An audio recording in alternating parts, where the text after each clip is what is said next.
Hi there guys, welcome to the first episode of whatever this is. I just decided to interview people that are somehow related or connected to fashion, and my first guest is Stella. Stella is a fashion designer. Yes. And today we're gonna know a little bit more of her and her work. Stella, thank you for coming. Thank you for having me. Good. Thanks. Thank you very much, glad to be here. And my first question to you is how the whole thing started. Like, how did you got into fashion and later become a fashion designer?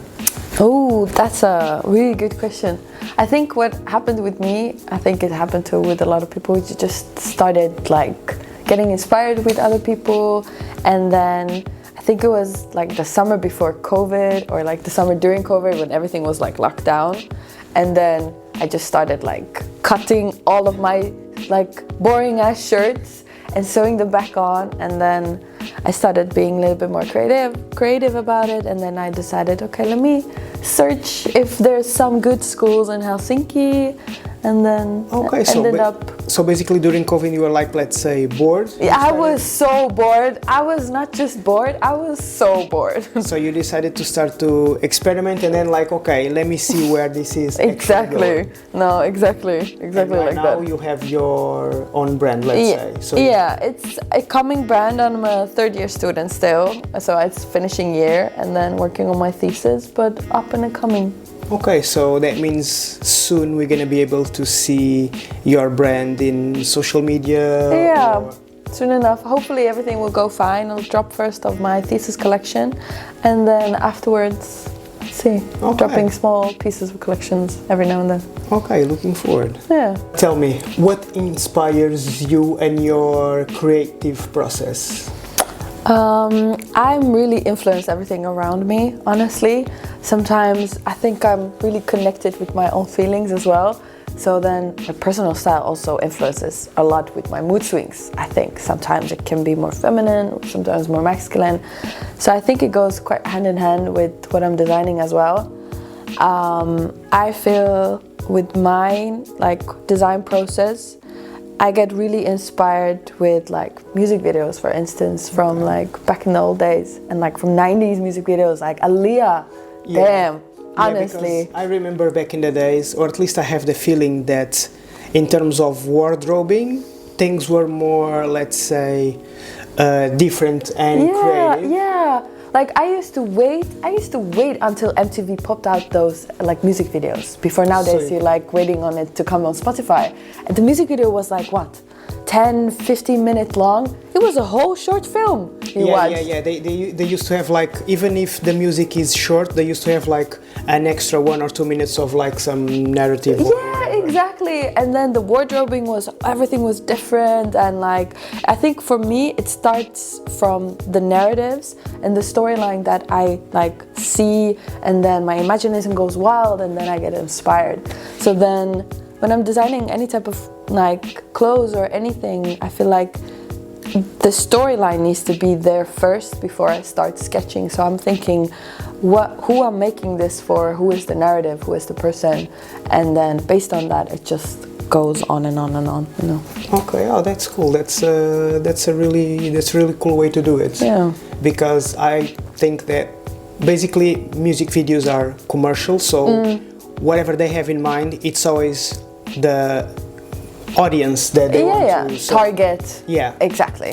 So in a way it's like if they are designing all this to all those people by using a video to, let's say, inspire yourself, it's kind of a way of also for you to design things for those particular people. Yeah. And with mine, like for instance, I feel like nowadays I'm doing clothes based on the fact that okay, this is something I want to wear. Okay, this is something that could fit on my wardrobe.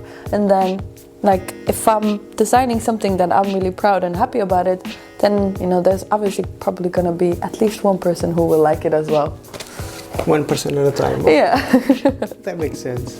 How do you see wow. Bro, I cannot even read this, yo.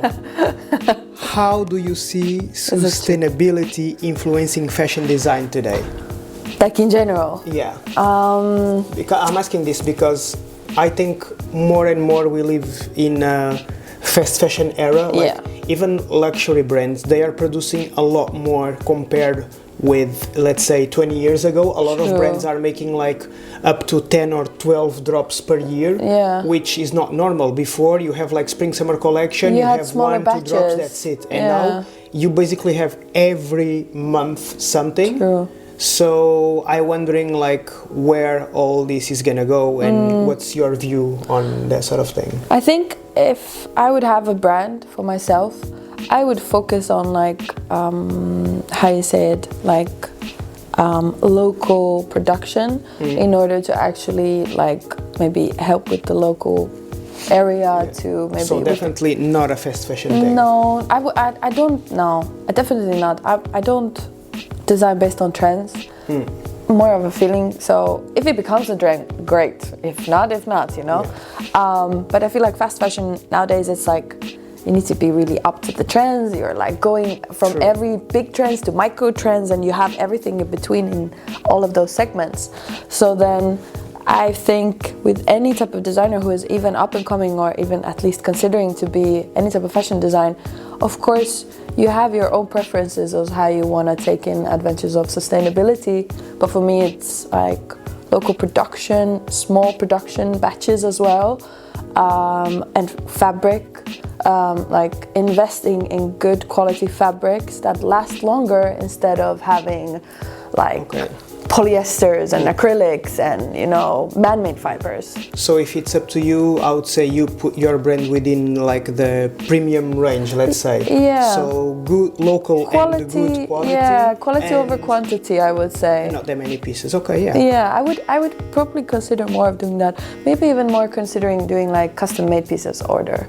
So MTO is cool as well. MTO is always working. I feel like, of course, it takes more time, it takes more effort. But I think maybe it's gonna be a better experience for the clients to know that he has a piece, that he's the only one that has that one piece. And I feel like it's going more into that era as well, because if you used to think about it, like back in the days, like before like even the 60s or something, people used to make their own trousers and dresses and shirts and jackets and suits, and they used to go to the tailor a lot more and just tailor, and like having a tailored job was a well-respected job in the communities.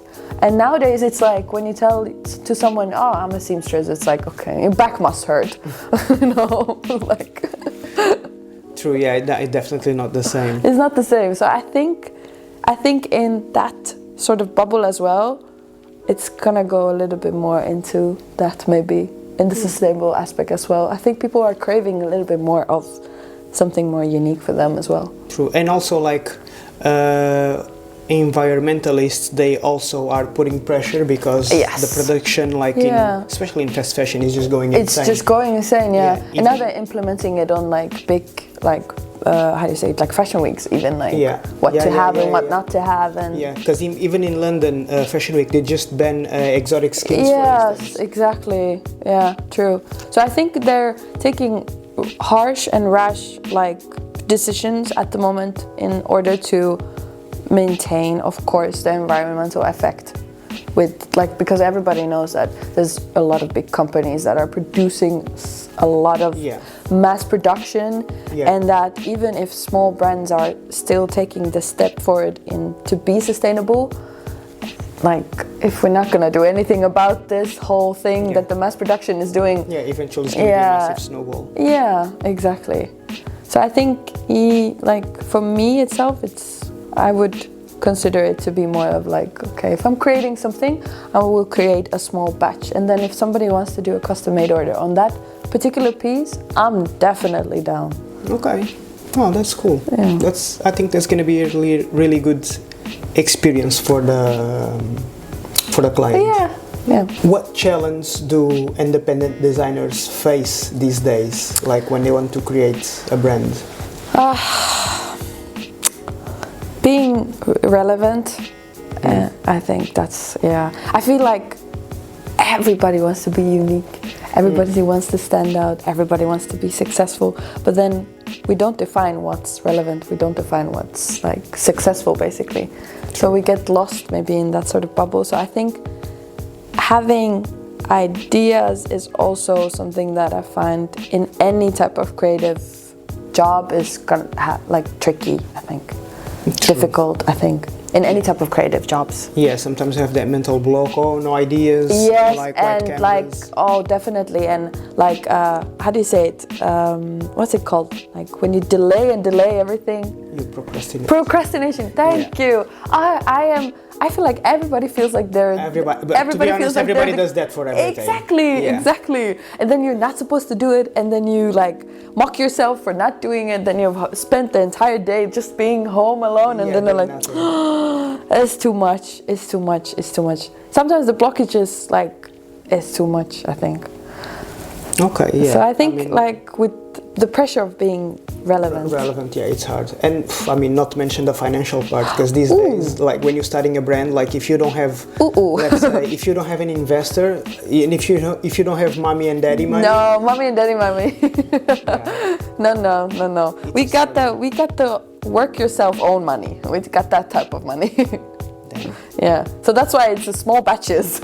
Yeah, I mean.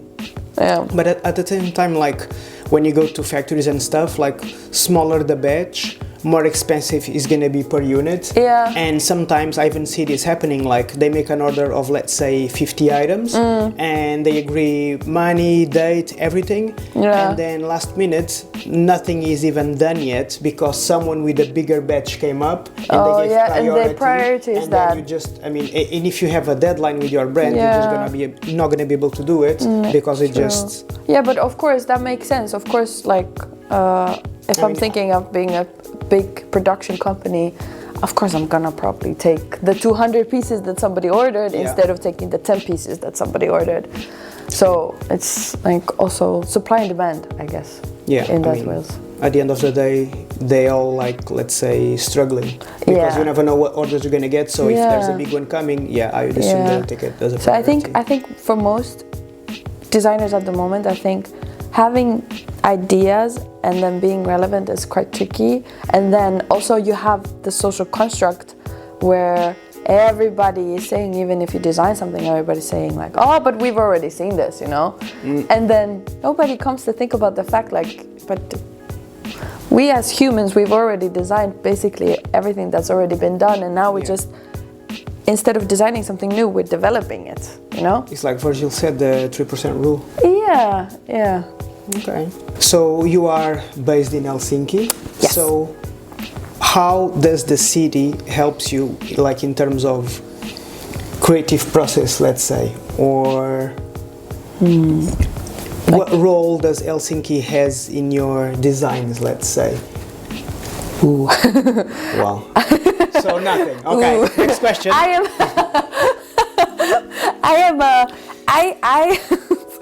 I don't think that me living in Helsinki is something that defines me as a designer.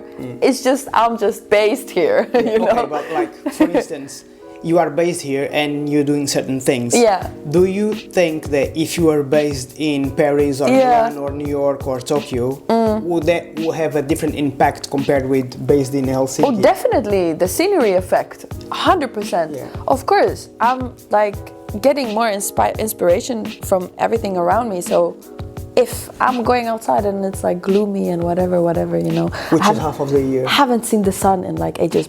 Saw the sun today, by the way. Yeah. So in a while, which was nice. So if I'm thinking like, okay, I'm living in Tokyo, doing fashion stuff in Tokyo, being a fashion designer, oh, that would be quite a dream. That would be quite a dream. So I don't think I'm that type of like designer who like, oh, I'm gonna take the white church of Helsinki city and then put it on my t-shirt or something. Nah, maybe, but not at the moment. Fair enough. If you could collaborate with any designer or any brand, which one and why? Ooh. Right now, think about of people that are like doing things now. Oh my days. Oh my God.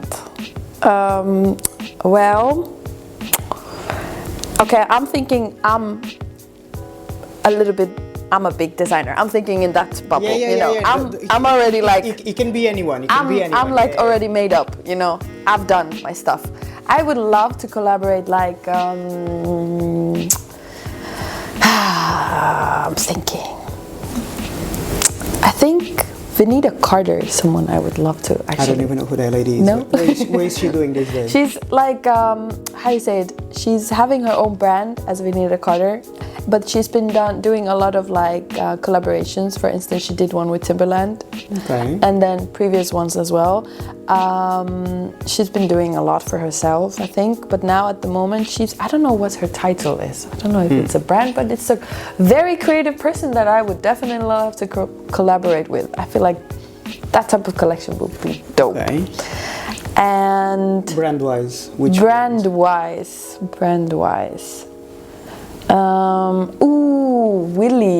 Willy Chavaria. I also do not, bro, I feel like so dumb. No? Didn't you see? I need to, like, you need to look up. They did so nice stuff for now with, for instance, he was the one who designed Kendrick Lamar's outfit, but not like us, with the hat and the cap and the scarf, you know, and the jacket. Yeah, I'm completely unaware. Now I have some research. You have some, to do. yes, check for Willy. I think what he's doing at the moment is dope. That's dope. Another one, I mean, of course, I would love to do one with Louis Vuitton, with Pharrell. Okay. Why not? I mean, yeah, these days. I would do that. I would definitely do that. Menswear though. Yeah. Women's is. Nicolas. I mean. All love to Louis Vuitton. Yeah, but yeah, women's. I mean. It's going good. It's going. Yeah. They have their own segment. They have their own segment, you know, and we have our own segment. True, but I mean, it's odd because even though it's the same brand, it feels like, at least at LV, looks like men and women are going in a very different way. Two different worlds. So men has that audience, and women has a completely different but audience. I feel like it makes sense because I feel, in a way, to me, marketing-wise, it makes completely sense because they're trying to broaden up their marketing side on the men's area, you know. I feel like there's a lot of community at the moment who are getting even younger and younger in that men's ready-to-wear area, and then women's is just, there's a lot of matureness more there, you know, which they're targeting more. But it's odd because like men's, it looks like, for instance, if you are like 18 years old, you're still gonna find stuff in there that you like as a man. True. But as a woman, not so much. Yeah. For me, my taste and my style with what they're doing at the moment at Louis Vuitton with Nicolas, no, I don't find anything for me at the moment there. Yeah, I've heard that a lot actually. Yeah. But yeah, I would collaborate with Pharrell. I think I would, well, past living or dead, is it always? No. Okay, Virgil. Hello. And finally, not least, what, like with all this fashion news going around, what are the one thing that you are most excited about to see? Oh my God, John Galliano for Dior. Oh my God, please, if this goes viral, can he please bring back the Rasta collection?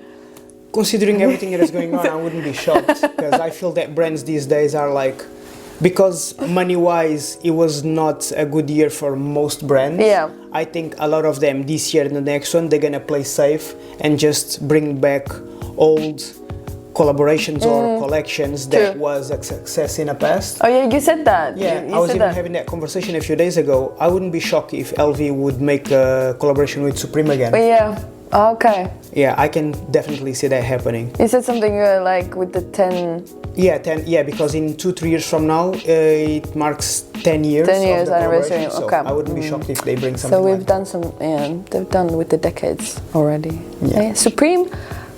They just dropped something, didn't they? They actually? drop all the time. Yeah, I saw. They drop a pool table. Yeah. Yeah, but they always come up with something crazy stuff. Yeah, that's their trademark. Like from bricks, from metro cards. Like I would love to see that for Nicolas doing collaboration.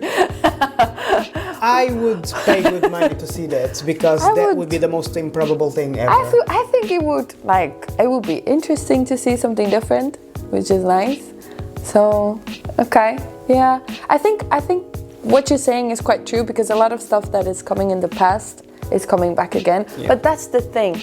It's just getting inspiration from taking something that was done already previously, and then you just develop it more. And I agree, but for instance, with Murakami, I think it was more than that. With Murakami was pretty much bring back some of the exact same items. So I think they were playing safe a lot. But it was a clever marketing idea. And like in some countries they didn't had, but in others, for instance, they had pop-ups just with Murakami items. They have whole trams with Murakami. Like they have a bunch of nice and also things. Like the pinball table, like where the claws and everything. That was nice. Yeah.